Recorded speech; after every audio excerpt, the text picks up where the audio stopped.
Revenons un temps soit peu sur cette prestation du Real Madrid face à Manchester City. Le Real a brillé, bien sûr, vous voyez, c'était un match exceptionnel, bien meilleur que bien d'autres de cette saison. L'équipe a montré un niveau de jeu collectif impressionnant, une défense solide, un milieu parfaitement en place et une attaque explosive. Vous voyez, bon, en tout cas, c'est ce bien sûr jeu collectif qui fait toute la différence loin du jeu individuel qu'on voit parfois. Vinicius Junior qui n'était pas au top depuis son carton rouge a fait un retour brillant, retrouvant son meilleur niveau.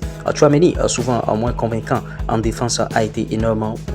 Mendy, bon, malheureusement, n'a pas su évoluer. Il ne mérite pas d'être titulaire devant Garcia. Bon, tout le monde disait tout cela. Mais quelle performance de la part d'Asensio. Il est clairement le meilleur défenseur, en tout cas en ce moment. Et il a été impressionnant, méritant d'être un titulaire indiscutable en défense centrale. Valverde a fait un travail incroyable sur le côté droit, tandis que Bellingham et Camavinga ont encore, en tout cas, rayé au milieu du terrain. Ceballos, pour sa première titularisation face à City, a répondu présent avec brio. En tout cas, c'est comme ça. Et on a été régalé.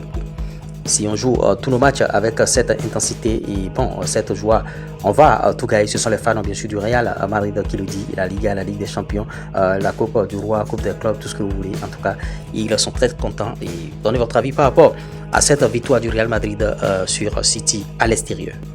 Les boissons alcoolisées seront bien sûr interdites à la Coupe du Monde 2034 qui aura lieu en Arabie Saoudite.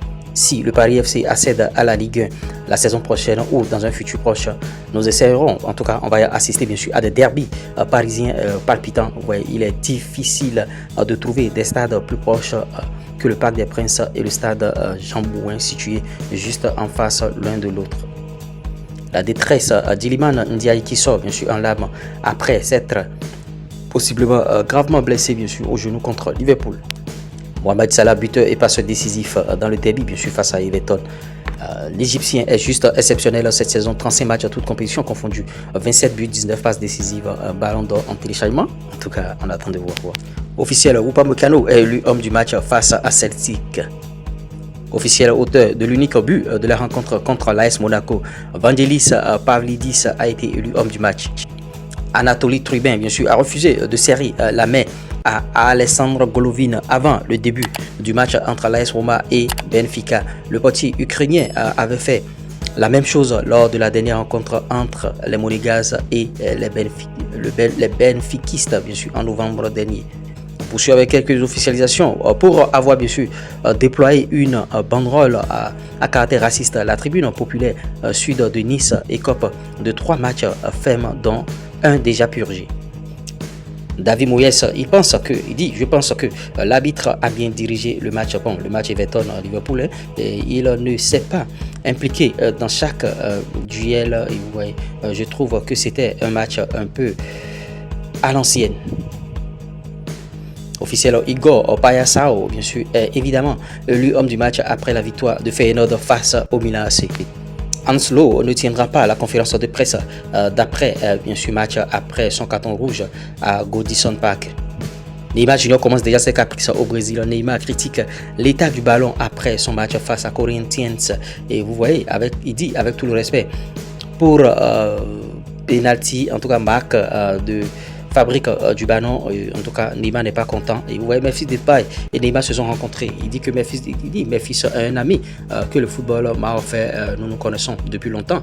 Quand il m'a demandé s'il devrait venir ici jouer pour les Corinthians, je lui ai dit qu'il devrait venir pour ressentir ce que c'est que d'être au Brésil, pour sentir l'enthousiasme des supporters. C'est quelqu'un que j'aime beaucoup et que j'apprécie. Ouais, Jonathan Tah a décidé bien sûr de rejoindre Barcelone. Il a rejeté une offre du Bayern et une réunion avec le Barça est prévue bientôt pour aller finaliser sa signature. Uli Oneb, bien sûr, du Bayern, il dit nous voulons recruter Florian Wirtz. Il y a bien sûr 3 parties impliquées. Il y a encore un contrat de longue durée à Leverkusen et je vois les chances à 10%. James Maddison, il dit un joueur anglais est un joueur anglais avec un potentiel ballon d'or. Bon, Jude Bellingham, il le désigne tous comme en tout cas le joueur anglais qui peut bien sûr remporter le ballon d'or et c'est mérité. Deco à propos de Marcus Rashford, il dit c'est vrai, nous parions que Marcus Rashford mais il n'a pas pu venir. Nous ne recherchions pas désespérément une recrue. Il n'était pas une priorité. En tout cas, voilà les propos bien sûr de Deco. J'espère que vous avez bien sûr aimé ce flash info. Si vous l'avez réellement aimé, likez, partagez, abonnez-vous.